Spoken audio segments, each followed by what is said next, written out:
വെളിയിൽ നടക്കുന്നതൊന്നും നല്ല കാര്യങ്ങളല്ല. ഇറങ്ങിക്കഴിഞ്ഞാൽ അവരങ്ങ് തീർത്ത് കളയും. അതുകൊണ്ട് ഇവിടെ തന്നെ അങ്ങ് കിടക്കുന്നതായിരിക്കും നല്ലത്. പുള്ളിക്കാരന് ഞാൻ ജയിലിൽ നിന്ന് ഇറങ്ങണ്ടെന്നുള്ളൊരു നിർബന്ധം ആണ്. ഇവിടെ ഒരു നരേഷൻ ഉണ്ടായിരുന്നു എന്ന് വെച്ച് കഴിഞ്ഞാൽ അത് ആരുടെയൊക്കെ നിർബന്ധപ്രകാരം തീരുമാനപ്രകാരം UAE കോൺസുലേറ്റിലേക്ക് എത്തുകയായിരുന്നു സ്വപ്ന സുരേഷ് എന്നാണ്.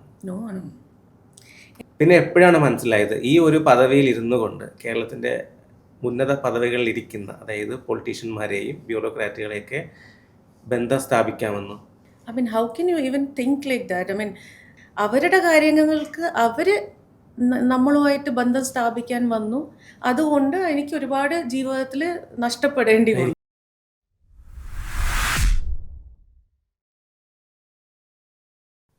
നമസ്കാരം, welcome to Expose Media. Kerala രാഷ്ട്രീയം കണ്ട ഏറ്റവും വലിയ വിവാദ നായിക, മാധ്യമങ്ങൾ നായികയായും വില്ലത്തിയായും ഒരേ സമയം വിധി എഴുതിയ വനിത, മാധ്യമ വിചാരണകൾക്കപ്പുറം ഹൂ ഈസ് ഷീ, അവർ ആരാണ്, നമുക്കിന്നും അറിയാത്ത ഒരു സത്യമായി നിലനിൽക്കുന്നു. ഇന്ന് നമ്മളോടൊപ്പം ചേരുന്നു എക്സ്ക്ലൂസീവായി എക്സ്പോസ് മീഡിയയിൽ സ്വപ്ന സുരേഷ്. വെൽക്കം മാം. മാം, വളരെ വർഷങ്ങൾ നീണ്ട ഒരു ഗ്യാപ്പിന് ശേഷമാണ് മാം എന്ന് ഒരു മീഡിയയുടെ മുമ്പിൽ സംസാരിക്കുന്നത്. അതായത് ഒരു വർഷം എന്ന് പറയുന്നത് 2020 എന്ന് പറയുന്നത് വിവാദങ്ങൾ നിറഞ്ഞ, ഒരു മലയാളിയും അങ്ങേ മറക്കില്ല. ഈ മുഖം കണ്ടാൽ തന്നെ വ്യക്തമായി അന്നുണ്ടായ സംഭവങ്ങൾ എല്ലാം മനസ്സിലാവും. പക്ഷേ ഒരു 6 വർഷത്തോളമായിട്ട് അങ്ങ് എവിടെയാണ്, എന്താണ് എന്ന് ആർക്കും അറിയില്ല.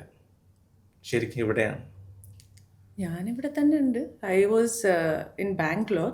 Now I have relocated. ഇപ്പം കേരളത്തിലോട്ട് റീലൊക്കേറ്റ് ചെയ്തു. അല്ലാതെ ഞാൻ ഇവിടെ തന്നെ ഉണ്ടായിരുന്നു. എല്ലാ കോർട്ടിലും കയറി ഇറങ്ങുക, എല്ലാ സ്റ്റേഷനിലും കയറി ഇറങ്ങുക, അങ്ങനെ ഡേ ടു ഡേ അഫയേഴ്സിൽ ഇങ്ങനെ ജീവിച്ചു പോകുന്നു. അല്ല, മീഡിയയിൽ നിറഞ്ഞു നിന്ന ഒരു ആളായിട്ട് കുറെ നാളത്തെ മീഡിയയിൽ ഇല്ലല്ലോ, ഒരു വാർത്തകളും മീഡിയ സൃഷ്ടിക്കുന്നുമില്ല. അതൊക്കെ എന്തുകൊണ്ടായിരിക്കാം? അല്ല, മീഡിയയിൽ വന്ന് പറയാനുള്ള കാര്യങ്ങൾ ഓൾറെഡി പറഞ്ഞു കഴിഞ്ഞു. ഒരു റിപ്പീറ്റഡ് ആയിട്ട് ഞാൻ ഇങ്ങനെ വന്ന് ചുമ്മാ സെയിം കാര്യങ്ങൾ പറഞ്ഞുകൊണ്ടിരിക്കുന്നതിന് കാര്യമില്ലല്ലോ. If there something new that has to be revealed, അത് ഞാൻ റിവീൽ ചെയ്യും. ആ സമയമാകുമ്പോൾ ഞാൻ മീഡിയയിൽ വരും, ഇപ്പോൾ വന്നതുപോലെ. ഓക്കെ, ഇപ്പോൾ ഈ എടുത്തിരുന്ന ഒരു നിശബ്ദത ഉണ്ടല്ലോ, ഐ മീൻ ഒരു സൈലൻസ്, അത് ഏതെങ്കിലും ആൾക്കാരോടുള്ള ഒരു ഒത്തുതീർപ്പായിരുന്നോ അതോ ആർക്കെങ്കിലും എതിരായിട്ടുള്ള ആയുധങ്ങൾക്ക് മൂർച്ച കൂട്ടുന്നതായിരുന്നു? ഒത്തുതീർപ്പ് ഐ തിങ്ക് ഒരു 7 ജന്മം ജനിച്ചാലും I will not be coming in to any kind of settlement. അങ്ങനത്തെ ഒരു ഒത്തുതീർപ്പിനാണെങ്കിൽ ഞാൻ ഇത്രയും റിസ്ക് എടുത്ത് ഇത്രയും വോട്ട് യു സേ അറ്റാക്സ് സഹിക്കേണ്ട, ടോർച്ചർ സഹിക്കേണ്ട കാര്യം വരുന്നില്ലായിരുന്നല്ലോ ഒത്തുതീർപ്പായിരുന്നെങ്കിൽ. സൈലൻസ് എന്ന് പറയുന്നത് ചില സമയത്ത് അതാണ് ഏറ്റവും പവർഫുള്ളായിട്ടുള്ള weapon. I mean that's what I believe. So when there's a requirement, നമ്മൾ സംസാരിക്കാനുള്ള ഒരു റിക്വയർമെൻറ്റ് വരുമ്പോഴത്തേക്കും സംസാരിക്കുക. അല്ലാതെ നമ്മൾ ചുമ്മാ ഇരുന്ന് സംസാരിക്കുമ്പോൾ it will be definitely like you know തെഴുവനായി കുഴയ്ക്കുന്നത് പോലെ ആയിപ്പോവും. സോ ആ ഒരു ആവശ്യമുള്ളപ്പം സംസാരിക്കുക. ഇല്ലെങ്കിൽ എന്താണ് നീക്കങ്ങൾ, എന്താണ് എന്നുള്ള ഒരു ഒബ്സർവേഷനിൽ നമ്മൾ സൈലൻസോടെ ക്ഷമയോടെ കാത്തിരുന്ന് we should prepare ourselves. Because ഏത് സമയവും എന്തും സംഭവിക്കാന്നുള്ളതാണല്ലോ. ഇപ്പം അന്ന് ഭരണത്തിലുണ്ടായിരുന്നുകൊണ്ട് കുറച്ച് മനസ്സമാധാനം ഉണ്ടായിരുന്നു. ലൈക്ക് പെട്ടെന്ന് എടുത്തു ചാടിയൊന്നും ചെയ്യത്തില്ല. ഇപ്പം ഭരണത്തിലില്ലാത്തപ്പോൾ we need to be very careful. Because അവർക്ക് എന്തും ചെയ്യാനുള്ള ഫ്രീഡം ഇപ്പോൾ അവരുടെ കയ്യിലുണ്ട്. അപ്പം ഭയമുണ്ടോ? എനിക്ക് ഭയം ഉണ്ടായിരുന്നെങ്കിൽ ഞാൻ ഇങ്ങനെ വരില്ലായിരുന്നല്ലോ. ഭയം എന്ന് പറയുന്ന സാധനമില്ല. ഫൈറ്റ് ചെയ്യാൻ ഇറങ്ങിയെങ്കിൽ ഇറങ്ങുക, വരുന്ന കോൺസിക്വൻസസ് അത് നമ്മൾ ഫേസ് ചെയ്യുക എന്നുള്ളതേ ഉള്ളൂ. അതിൽ ചിലപ്പോൾ നമുക്ക് നഷ്ടമാവും, ചിലപ്പോൾ നമുക്ക് വിജയം ഉണ്ടാവും. അതെന്താണ് അങ്ങനെ ഒരു ചിന്ത വരുന്നത്? നഷ്ടമാവും അല്ലെങ്കിൽ വിജയം ഉണ്ടാവും, ഒരു 50-50 ചാൻസ് പോലെ? സി, ബിക്കോസ് നമ്മൾ ആരുടെ കൂടെയാണ് ഫൈറ്റിന് ഇറങ്ങിയിരിക്കുന്നതെന്ന് എപ്പോഴും നമ്മൾ മനസ്സിലാക്കണമല്ലോ. ഞാനൊരു സാധാരണ കോമൺ വുമൺ. അവരൊക്കെ എന്ന് പറയുന്നത് പവറും ഇൻഫ്ലുവൻസും കാശും ഒക്കെ കയ്യിൽ. പഴയ എക്സ് മുഖ്യമന്ത്രിയായ പിണറായി വിജയൻ, ആ ഒരു സിൻഡിക്കേറ്റ് ഉണ്ടല്ലോ. ഇതെല്ലാം as I always repeated, Sivasankar sir, CM Raveendran, പഴയ CMൻ്റെ വൈഫ്, മകൾ, ഇങ്ങനെ തുടങ്ങിയ ഒരു വലിയ സിൻഡിക്കേറ്റ് തന്നെ ഉണ്ട്. ഓക്കെ. അപ്പോൾ അവരെ പ്രൊട്ടക്റ്റ് ചെയ്യാനും സപ്പോർട്ട് ചെയ്യാനും ഇതിൽ നിൽക്കുന്ന എല്ലാവരും ഉണ്ടാവും. ബട്ട് ഫൈറ്റ് ചെയ്യുമ്പോൾ ഞാൻ മാത്രമല്ലേ ഉണ്ടാവുള്ളൂ. Okay. So then I have to say that നമ്മൾ ആരുടെ കൂടെയാണോ ഫൈറ്റ് ചെയ്യാൻ ഇറങ്ങുന്നത് രണ്ടും കൽപ്പിച്ച് ഇറങ്ങുക എന്നുള്ളതേ ഉള്ളൂ. ഭയം അവിടെ പിന്നെ നമ്മളെ പിന്നിലോട്ട് വലിക്കുകയല്ലേ ഉള്ളൂ. ആൻഡ് ഐ ഡോണ്ട് തിങ്ക് ഇന്നേ വരെ ഭയം എന്നെ പിന്നിലോട്ട് വലിച്ചിട്ടുണ്ടെന്നോ ഇല്ലെങ്കിൽ താങ്കൾ ഈ പറഞ്ഞ സെറ്റിൽമെൻറ്റിന് ഞാൻ തല ഊന്നിച്ച് കൊടുത്തിട്ടുണ്ടെന്നോ ഒരിക്കലും. ഇനി അത് ഞാൻ പറഞ്ഞതുപോലെ 7 ജന്മം ജനിച്ചാലും Swapna Suresh will not come in to any kind of settlement. Okay. ഈ വലിയ വിവാദങ്ങൾ അതെല്ലാം ഇപ്പോൾ ഏറെക്കുറെ അവസാനിച്ചു കൊണ്ടിരുന്നു. അല്ലെങ്കിൽ എന്താ പറയുക, അവരുടെ രണ്ടാമത്തെ LDF സർക്കാർ വരുമ്പോഴത്തേക്കും ഈ ഒരു വിഷയം ഒരു സൈലന്റ് മോഡിലാണ് ഇങ്ങനെ പൊക്കോണ്ടിരുന്നത്. അത് മാമിനെ എങ്ങനെയായിരുന്നു ആ ഒരു സിറ്റുവേഷനൊക്കെ സ്വാധീനിച്ചിരുന്നത്? Can you be little more specific? Okay ma'am, അതായത് ആദ്യത്തെ LDF സർക്കാരിന്റെ അവസാന കാലത്താണ് ഈ ഒരു സംഭവം ഉണ്ടാവുന്നത്. അതെ അതെ. അത് ഏകദേശം 1-2 വർഷത്തോളം മീഡിയയിൽ കത്തി നിന്നു. അതിനുശേഷം പിന്നെ ഒരു 3 വർഷം എന്ന് പറയുന്നത് ഒരു സൈലൻസ് തന്നെയാണ് മൊത്തത്തിൽ. അല്ലെങ്കിൽ എന്താ മീഡിയയിൽ രാവിലെ മുതൽ വൈകുന്നേരം വരെയും ഒക്കെ ചർച്ചകളിൽ സ്വപ്ന സുരേഷ് എന്ന് പറയുന്ന പേര് മാത്രമായിരുന്നു ഉണ്ടായിരുന്നത്. അവരായിട്ടുണ്ടാക്കുന്ന നറേഷൻസ് അല്ലെങ്കിൽ അവർക്ക് കിട്ടുന്ന സ്റ്റോറീസ് ഇതൊക്കെ തന്നെയായിരുന്നു. അപ്പോൾ ആ ഒരു സിറ്റുവേഷൻ ഉണ്ടല്ലോ, ആ ഒരു വിവാദങ്ങൾ കഴിഞ്ഞിട്ട് വരുന്ന ആ ഒരു സൈലൻസ്, അതിനെങ്ങനെയായിരുന്നു നോക്കിക്കൊണ്ടിരുന്ന ആ സമയത്ത്? അത് പേടിച്ചിരുന്നോ ഇനി വേറെ എന്തെങ്കിലും സ്റ്റോറീസ് തനിക്കെതിരെ ഉണ്ടാവുക? ബിക്കോസ് യു നോ വൈ, ഈ കൊറോണ സമയത്താണല്ലോ ഇവർക്ക് ഇങ്ങനെ ഒരു ക്യാരക്ടറിനെ സൃഷ്ടിക്കാൻ പറ്റിയത്. I mean to some extent കുറേയൊന്നും ഞാൻ അറിഞ്ഞിട്ടില്ല because I was behind the bar, ജയിലിലായിരുന്നല്ലോ.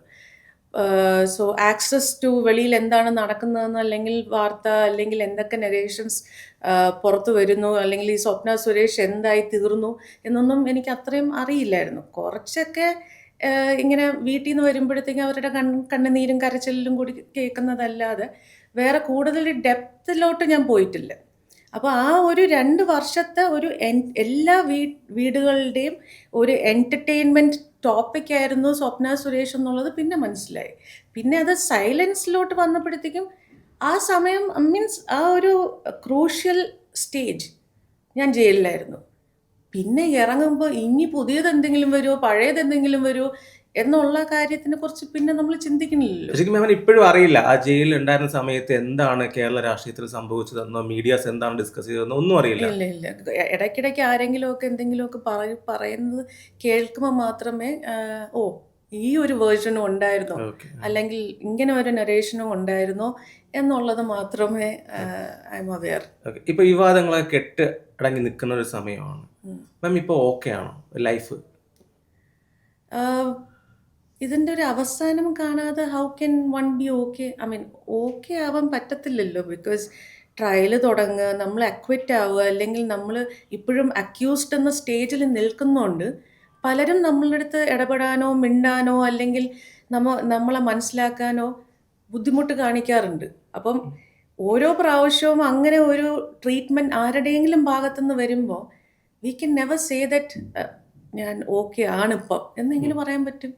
Okay അല്ല, ഓക്കെ അല്ല. ഫൈറ്റ് ചെയ്യുക. അത് പിണറായി വിജയനെതിരെ അല്ലെങ്കിൽ ആ സിൻഡിക്കേറ്റിനെതിരെ മാത്രമല്ല, ലൈഫിൽ നമ്മൾ ഫൈറ്റ് ചെയ്യുന്നുണ്ട്. മെൻ്റൽ സ്റ്റെബിലിറ്റി കിട്ടാൻ വേണ്ടി ഫൈറ്റ് ചെയ്യുന്നുണ്ട്. പിന്നെ എന്താ പറയുക, ഈ ഒരു 5 മിനിറ്റ് നമ്മൾ എവിടെയെങ്കിലും ശാന്തമായി ഇരിക്കുമ്പോഴത്തേക്കും നമ്മളെ മനസ്സിൽ കടന്നു വരുന്നത് നല്ല ഓർമ്മകളല്ലല്ലോ. നൗ ഫോർ എക്സാമ്പിൾ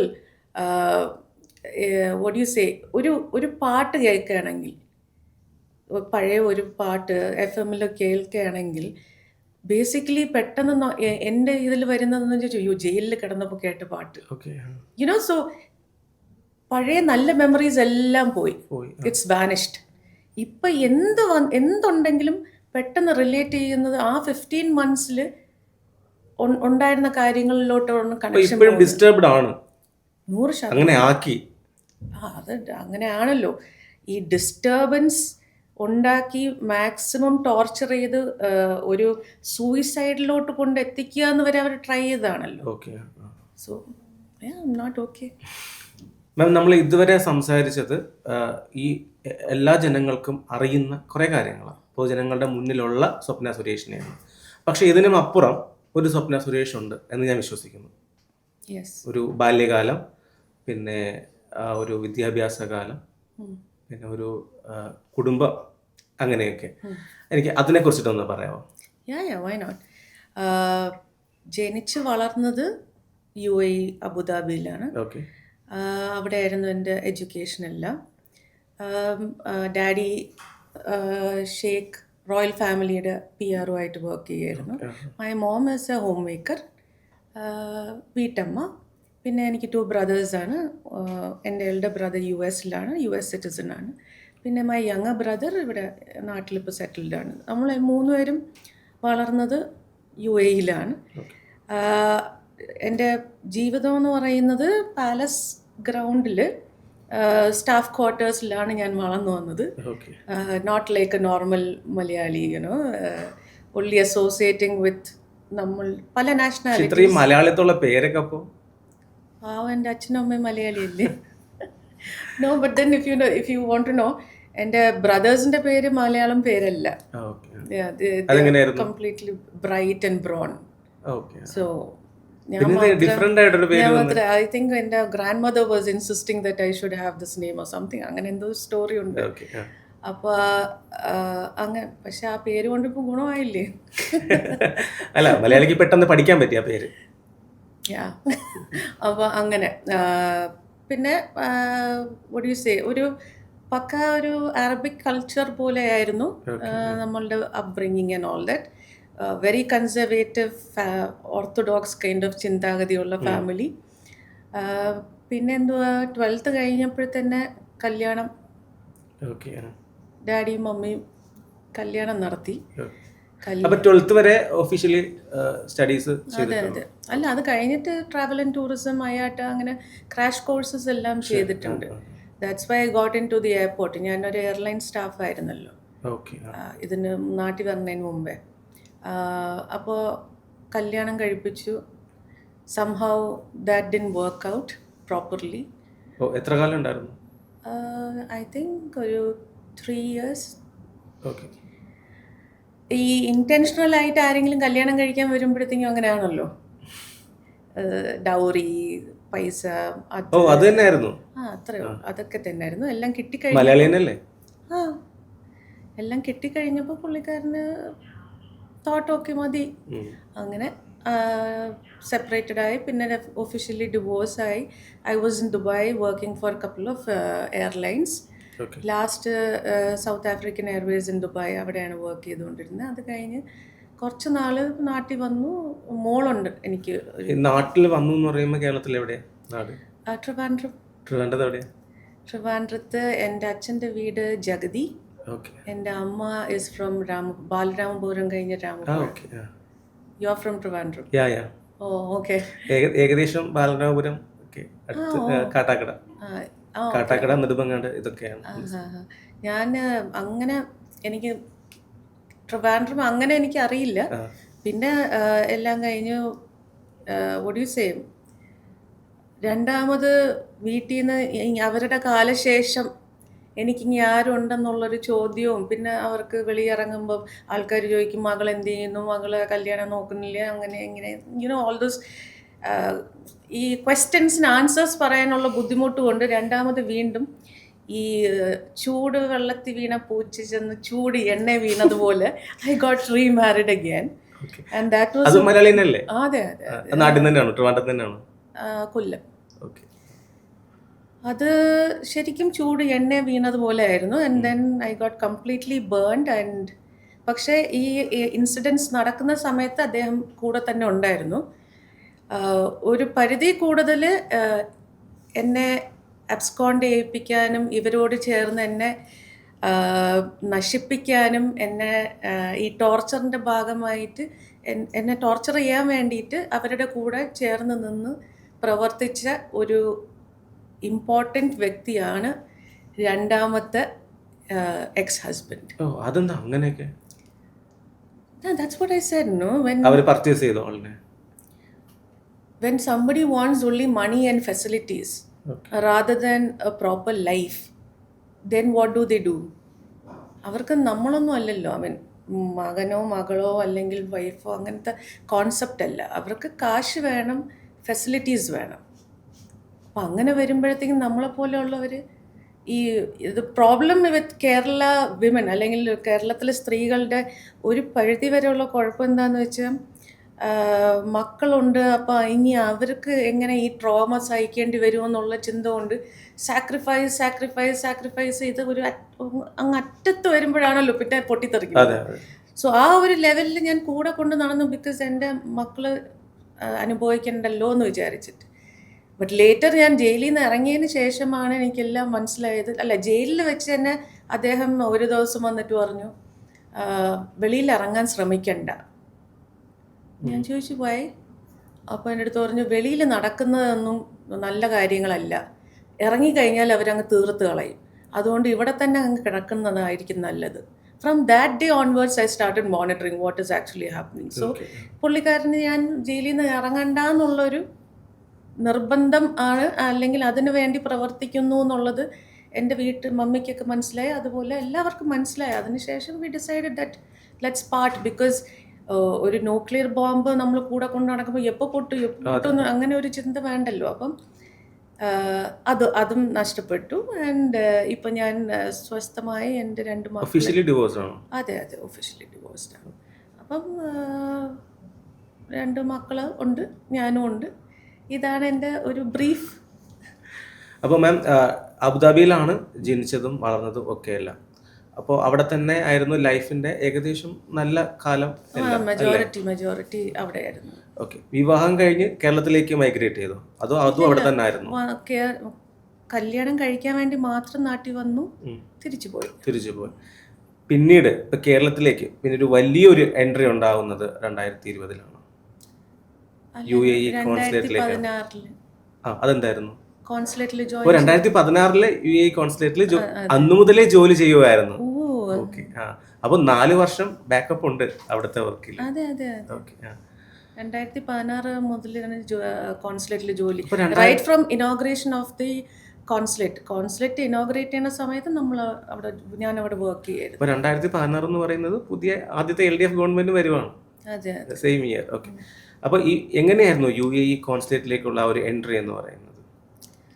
അത് ഒന്നുകിൽ അത്രയും വലിയ ഒരു ക്വാളിഫിക്കേഷൻ വേണം, ഇല്ലെങ്കിൽ മാം അത്രയും പവർഫുൾ ആയിരിക്കണം. ഇത് പവർഫുൾ ആയതുകൊണ്ട് വന്നതാണോ അതോ ക്വാളിഫിക്കേഷൻ?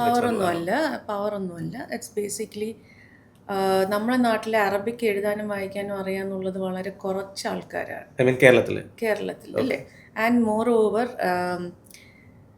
UAE കൾച്ചർ, അവരുടെ ട്രഡീഷൻസ്, അവരുടെ റിക്വയർമെൻറ്റ്സ്, അവരുടെ പെർസ്പെക്റ്റീവ്സ് മനസ്സിലാക്കാൻ ആ ഒരു ഏരിയ കവർ ചെയ്യാൻ പറ്റണം. അവർക്ക് നമ്മൾ ഡിപ്പെൻഡ് ചെയ്യാൻ പറ്റണം.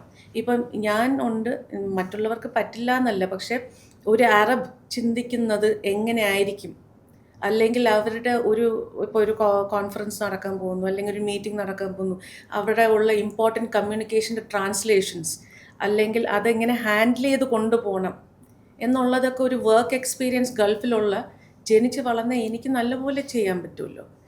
ആൻഡ് മോർ ഓവർ എനിക്ക് മൈ കമ്മ്യൂണിക്കേഷൻ അങ്ങനെ മാമിന് പറ്റും എന്ന് ആരുടെ തീരുമാനമായിരുന്നു? അല്ലെ ആരാണ് അങ്ങനെ ഡിസിഷൻ എടുത്തത്? സ്വപ്ന ആ ഒരു പോസ്റ്റിലേക്ക്. അങ്ങനെയാണ്, അല്ലാണ്ട് മറ്റേ പിൻവാതിൽ നിയമനം പോലെ അല്ല, മുൻവാതിൽ തന്നെ കയറി വന്നത്. UAE കോൺസുലേറ്റിലോ UAEയിലോ അങ്ങനെ പിൻവാതിൽ നിയമനമൊന്നുമില്ല. അല്ല, അപ്പൊ ആരുടെയും നോമിനി ആയിട്ട് വന്നതും അല്ല. ഇല്ല. പ്രോപ്പർ ചാനലിലൂടെ CV കൊടുത്തു, CV അവർ കൺസിഡർ ചെയ്തു, എന്നിട്ട് അവർ എന്നെ ഇൻ്റർവ്യൂവിന് വിളിച്ചു. ഞാൻ ഇൻ്റർവ്യൂ അറ്റൻഡ് ചെയ്തു. ഒരു 6-7 മെമ്പേഴ്സ് അറബ്സ് ഇരുന്നാണ് എല്ലാവരും ഇൻ്റർവ്യൂ ചെയ്തത്. എന്നെ ഇൻ്റർവ്യൂ ചെയ്തു. I qualified immediately and then the procedure started. ഇവിടെ ഒരു നരേഷൻ ഉണ്ടായിരുന്നു എന്ന് വെച്ച് കഴിഞ്ഞാൽ അത് ആരുടെയൊക്കെ നിർബന്ധ പ്രകാരം തീരുമാന പ്രകാരം UAE കോൺസുലേറ്റിലേക്ക് എത്തുകയായിരുന്നു സ്വപ്ന സുരേഷ് എന്നാണ്. എനിക്ക് അങ്ങനത്തെ എന്നുള്ളത് എനിക്കും അറിയില്ല, പക്ഷെ അങ്ങനെ നരേഷൻ ഉണ്ടായിരുന്നു. എനിക്ക് അങ്ങനത്തെ ഗോഡ് ഫാദേഴ്സ് ഇല്ല. ശരി. അപ്പോൾ പ്രോപ്പർ ചാനലിലൂടെ ഇന്റർവ്യൂ ഒക്കെ അറ്റൻഡ് ചെയ്ത് മാം ഈ ഒരു ജോലിയിൽ എത്തുന്നു, ജോലി തുടങ്ങുന്നു. പിന്നെ എപ്പോഴാണ് മനസ്സിലായത് ഈ ഒരു പദവിയിൽ ഇരുന്നു കൊണ്ട് കേരളത്തിന്റെ ഉന്നത പദവികളിൽ ഇരിക്കുന്ന, അതായത് പൊളിറ്റീഷ്യന്മാരെയും ബ്യൂറോക്രാറ്റുകളെയൊക്കെ ബന്ധം സ്ഥാപിക്കാമെന്നും അവരെ കയ്യിലെടുത്തുകൊണ്ട് മറ്റെന്തെങ്കിലും കാര്യങ്ങൾ മാമിനുണ്ടായിരുന്നു? എനിക്കിപ്പം കേരളത്തിലെ മന്ത്രിമാരോ ബ്യൂറോക്രാറ്റ്സിനെയോ കയ്യിലെടുത്തുകൊണ്ടോ ബന്ധം സ്ഥാപിച്ചുകൊണ്ടോ ഒന്നും നേടാനില്ല. അവരുടെ കാര്യങ്ങൾക്ക് അവർ നമ്മളുമായിട്ട് ബന്ധം സ്ഥാപിക്കാൻ വന്നു. അതുകൊണ്ട് എനിക്ക് ഒരുപാട് ജീവിതത്തിൽ നഷ്ടപ്പെടേണ്ടി വന്നു. എനിക്കത് മനസ്സിലായില്ല അതെന്താണെന്നുള്ളത്. ബിക്കോസ് ഞാൻ ചോദിച്ചത് മാമിന് അവിടെ ജോലിയുണ്ട്, 2016 തൊട്ട് ജോലിയുണ്ട്, ജോലി ചെയ്യുന്നുണ്ട്, അത് ഓക്കെ ആണല്ലോ, അതുവരെ ഓക്കെയാണ്. അപ്പോൾ അവിടെ നിന്നും ഞാൻ മനസ്സിലാക്കുന്നത് ഇങ്ങനെയാണ്, മാം കാണുകയാണ് ഇത് കേരള രാഷ്ട്രീയത്തിൻ്റെ മൊത്തം നിൽക്കുന്ന ആൾക്കാരുടെ ആ ഒരു ലൈംലൈറ്റ് നിൽക്കുന്ന ആൾക്കാരെ കാണുകയാണ്, ആ ഒരു ഭംഗി ആസ്വദിക്കുകയാണ്. അപ്പോൾ അവരെ എനിക്ക് ഈ ഒരു എൻ്റെ ജോലി വെച്ചിട്ട് എൻ്റെ കയ്യിലേക്ക് എടുക്കാം, എനിക്ക് പ്രത്യേകമായുള്ള അജണ്ടകളൊക്കെ എനിക്കത് വർക്ക് ഔട്ട് ചെയ്യാം എന്നാണ് ഞാൻ മനസ്സിലാക്കുന്നത്. അത് ശരിയാണോ തെറ്റാണോ? I mean, how can you even think like that? I mean, come on, yeah. ഈ ഒരു ജോലിയിൽ കയറി ഇരിക്കുമ്പോഴത്തേക്കും മന്ത്രിമാരെ കാണുമ്പോഴും ബ്യൂറോക്രാറ്റ്സിനെ കാണുമ്പം നമുക്ക് ബന്ധം സ്ഥാപിക്കാൻ പറ്റും, അല്ലെങ്കിൽ എന്തുവാ ആ ഒരു സുഖം, എന്ത് സുഖം? They are just petty politicians. I am coming from, ഞാൻ വരുന്ന ബാക്ക്ഗ്രൗണ്ട് എന്ന് പറയുന്നത് ഞാൻ കണ്ടു വളർന്നത് റോയൽ ഫാമിലിയാണ്. ഞാൻ മാം നിങ്ങളൊരു സുന്ദരിയാണ്, ഞാൻ ഓപ്പൺ ആയിട്ട് പറയാം. ഓക്കെ, ആ ഒരു സൗന്ദര്യം ഉപയോഗിച്ച് നിങ്ങൾക്ക് ഏത് രീതിയിൽ വേണോ ആൾക്കാരെ മാനിപ്പുലേറ്റ് ചെയ്യാം. നമ്മൾ ന്യൂസിൽ നിന്നും അല്ലെ മീഡിയാസിൽ നിന്ന് പറയുന്ന കഥകളിൽ നിന്ന് അങ്ങനെയുള്ള ഒരുപാട് സ്റ്റോറികൾ അന്ന് കേട്ടിട്ടുണ്ട്, പല വ്യക്തികളുമായി ചേർന്നുകൊണ്ട്.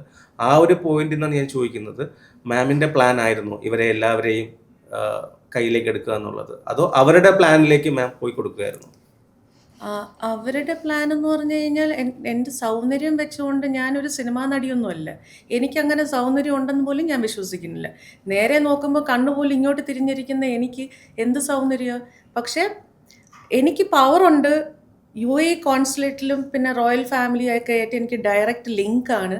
അപ്പോൾ എൻ്റെ ആ പവർ ഉപയോഗിക്കാൻ പറ്റും എന്ന് വിചാരിച്ച് ഇവരാണ് they approached me right from 2016. Okay, കുറെ നേരമായിട്ട് നമ്മൾ സംസാരിക്കുമ്പോൾ ഇവര് അവര് എന്നൊക്കെ പറയുന്നുണ്ട്. ഇവര് അവര് എന്നുള്ളതൊക്കെ നമുക്ക് കുറച്ച് കഴിഞ്ഞിട്ട് നമുക്കതൊന്ന് ഡിസ്കസ് ചെയ്ത് പോകാം, കുറച്ച് കഴിഞ്ഞിട്ട്. ഇപ്പം എനിക്ക് ചോദിക്കാനുള്ളത്, ഇപ്പോൾ കോൺസുലേറ്റിൽ ജോലി ചെയ്തുകൊണ്ടിരിക്കുകയാണ്, ഞാൻ ചോദിച്ചു ഇവരൊക്കെ ആയിട്ടുള്ള ബന്ധം മാമായിട്ട് പ്ലാൻ ചെയ്തുണ്ടാക്കിയാണോ അല്ല അവരായിട്ട് ഉണ്ടാക്കിയാണെന്ന് പറഞ്ഞു. ഓക്കെ, അപ്പോൾ ഇവിടെ നിന്ന് ഒരു അടുത്ത എൻട്രി കിട്ടുന്നത്, അതായത് അബുദാബിയിൽ നിന്ന് കോൺസുലേറ്റിലേക്ക് വന്നു ജോലി ചെയ്യുന്നു, അവിടെ നിന്ന് ഒരു എൻട്രി കിട്ടുന്നത് ഒരു സാധാരണക്കാരനും ഒരിക്കലും ആക്സസ് കിട്ടാത്ത ഒരു സ്ഥലത്തേക്കാണ്. അത് കേരളത്തിൻ്റെ ഭരണസിരാ കേന്ദ്രം സെക്രട്ടേറിയറ്റ് ആണെങ്കിൽ അവിടെ ഇരിക്കുന്ന ബഹുമാനപ്പെട്ട മുഖ്യമന്ത്രിയുടെ ഔദ്യോഗിക വസതിയായ ക്ലിഫ് ഹൗസിലേക്കാണ്. ആ ഒരു എൻട്രി എങ്ങനെയായിരുന്നു? നമുക്ക് കോൺസുൽ ജനറലിൻ്റെ സെക്രട്ടറിയാണ് ഞാൻ. Okay, and that's not only for Kerala. കേരളത്തിന് മാത്രമല്ല, സൗത്ത് ഇന്ത്യയിലെ 5 സംസ്ഥാനത്തിൻ്റെ സെക്രട്ടറി ആയിരുന്നു ഞാൻ. അപ്പം ഈ കേരളത്തിലെ മുഖ്യമന്ത്രിയുടെ ക്ലിഫ് ഹൗസും സെക്രട്ടേറിയറ്റും മാത്രമല്ല, എല്ലാ മന്ത്രിമാരുടെയും അടുത്ത് എനിക്ക് ആക്സസ് ഉണ്ട്. മറ്റു സ്റ്റേറ്റുകളിൽ പോകുമായിരുന്നു. പിന്നെ അപ്പോൾ അതെല്ലാം എൻ്റെ കൺട്രോളിലാണ്. ബിക്കോസ് ഞാൻ കോൺസുൽ ജനറലിൻ്റെയും കോൺസുലേറ്റിൻ്റെയും സൗത്ത് ഇന്ത്യൻ സെക്രട്ടറി ആയിരിക്കുമ്പോൾ നമ്മളുടെ പ്രോട്ടോകോൾ അനുസരിച്ച്, ജസ്റ്റ് ലൈക്ക് കേരളത്തിൻ്റെ ഗവൺമെൻറ്റിന് പ്രോട്ടോകോൾ ഉള്ളതുപോലെ നമ്മളുടെ പ്രോട്ടോകോൾ അനുസരിച്ച് കോൺസുൽ ജനറൽ ഇരിക്കുന്ന മീറ്റിങ്ങിൽ സെക്രട്ടറി മസ്റ്റാണ്. സോ ആ ഒരു എൻട്രി കിട്ടേണ്ട കാര്യമില്ല, അതെൻ്റെ ജോലിയുടെ ഭാഗമാണ്. ക്ലിഫ് ഹൗസിലുള്ള മീറ്റിംഗ്സിൽ കോൺസുൽ ജനറലിന് ഒറ്റയ്ക്ക് പോകാൻ പാടില്ല. പബ്ലിക് റിലേഷൻസ് ഓഫീസർ എന്ന് പറയുന്ന പുള്ളിക്കാരൻ ഉണ്ടാവും. പക്ഷെ മീറ്റിങ്ങിൽ ഇരിക്കുമ്പോഴത്തേക്കും സെക്രട്ടറിയും കോൺസുൽ ജനറലുമാണ് ഇരിക്കുന്നത്. അപ്പം അത് ഏത് മന്ത്രി ആയാലും ഏത് സ്റ്റേറ്റ് ആയാലും എനിക്ക് എൻട്രിയുടെ ആവശ്യമില്ല. ഞാൻ പ്രോട്ടോകോളിന്റെ ഭാഗമായിട്ട് ഞാൻ അവിടെ ഉണ്ടാവണം. ക്ലിഫ് ഹൗസിൽ നടന്നതല്ല ഒഫീഷ്യൽ മീറ്റിംഗ് ആണ്, അല്ല പേഴ്സണൽ മീറ്റിംഗ്സ്. എന്താണ് പേഴ്സണൽ മീറ്റിംഗ് വരുന്നത് അവിടെ? പേഴ്സണൽ മീറ്റിംഗ്സ് ബിക്കോസ് മുഖ്യമന്ത്രിക്ക്, അന്നത്തെ മുഖ്യമന്ത്രിക്ക് കോൺസുൽ ജനറലിനെ കണ്ട് എന്തെങ്കിലും പറയാനുണ്ടെങ്കിൽ, പേഴ്സണൽ റിക്വയർമെന്റ്സ് ഡിസ്കസ് ചെയ്യാനുണ്ടെങ്കിൽ നമ്മൾ പേഴ്സണലി പോകും. അവിടെ ഈ ലാംഗ്വേജിന്റെ ഒരു ഇഷ്യൂ വരുന്നതുകൊണ്ടാണ് പേഴ്സണൽ മീറ്റിംഗ്സിലും ഞാനുള്ളത്. അതായത് കേരളത്തിന്റെ ചീഫ് മിനിസ്റ്റർക്ക് UAE കോൺസുലേറ്റിന്റെ എന്തെങ്കിലും പേഴ്സണൽ ആവശ്യങ്ങൾ ഉണ്ടെങ്കിൽ, പേഴ്സണൽ ആവശ്യങ്ങൾ ഞാൻ പറഞ്ഞിട്ടുണ്ടല്ലോ, കുറെ കാര്യങ്ങളുണ്ട്. കോടതിയുടെ പരിധിയിൽ നിൽക്കുന്നതുകൊണ്ട് I cannot maybe repeat all that. പക്ഷെ നിങ്ങൾ എല്ലാവരും കേട്ടിട്ടുള്ളതൊക്കെ തന്നെയാണ്. ഒരുപാട് റിക്വയർമെന്റ്സ് അവർക്ക് വരുമ്പോൾ അത് ഒരിക്കലും ഒരു ഒഫീഷ്യൽ തലത്തിൽ ഇരുന്ന് പറയത്തില്ല. അപ്പം നമ്മൾ ഒരുപാട് 8 റിക്വയർമെന്റ് മണിക്ക് എന്ന് ശേഷം പറയുമ്പോൾ രാത്രി 8 മണിക്ക് ശേഷമായിരിക്കും മിക്കവാറും ഒക്കെ ഉള്ള മീറ്റിംഗ്സ്. അല്ല, അന്ന് മാധ്യമങ്ങൾ പറഞ്ഞ ഒരു പോയിന്റ് ഉണ്ട്, അടച്ചിട്ട മുറിയിലെ ചർച്ച എന്ന് പറയുന്നത്, ക്ലോസ്ഡ് റൂമിലെ അതെ. ഡിസ്കഷൻ. പിന്നെ ഈ അതാരൊക്കെയാ? മീഡിയ വിളിച്ചിട്ട് ഡോറ് തുറന്നിട്ട് സംസാരിക്കാൻ പറ്റില്ലല്ലോ മുഖ്യമന്ത്രിക്കും കോൺസുലേറ്റിനും. ഇത് 2 കൺട്രീസ് ആണ്. ഓക്കെ. ഇത് 2 ഡെസിഗ്നേഷൻസ് മാത്രമാണ്. പക്ഷേ വി ആർ ആക്ച്വലി നമ്മൾ ഒരു കൺട്രിയെ റെപ്രസെന്റ് ചെയ്തിരിക്കുന്നവരാണ്. അപ്പോൾ പവർ UAEയുടെ പവർ നമ്മളെ കയ്യിലും കേരളത്തിന്റെ പവർ കേരളത്തിലെ പഴയ മുഖ്യമന്ത്രിയുടെ കയ്യിൽ. അപ്പം ഒരു സ്റ്റേറ്റും ഒരു കൺട്രിയും തമ്മിലുള്ള നെഗോസിയേഷൻസ് അല്ലെങ്കിൽ മാനിപ്പുലേഷൻസ്, ഇതൊന്നും എനിക്ക് മലയാളത്തിൽ പറയാൻ അറിഞ്ഞൂടാ. അങ്ങനത്തെ കാര്യങ്ങളുണ്ടല്ലോ, അത് ക്ലോസ് ഡോർ ചർച്ചകളിലായിരിക്കുമല്ലോ ചെയ്യുന്നത്. ശരിക്കും അത് ഒഫീഷ്യലി അന്നത്തെ ചീഫ് മിനിസ്റ്ററും മാമും മാത്രം തന്നെയുള്ള ഡിസ്കഷൻ ആണോ, അതോ അതിനകത്ത് വേറെ ഞാൻ ആൾക്ക്? മാത്രമായിട്ടും ഉണ്ട്,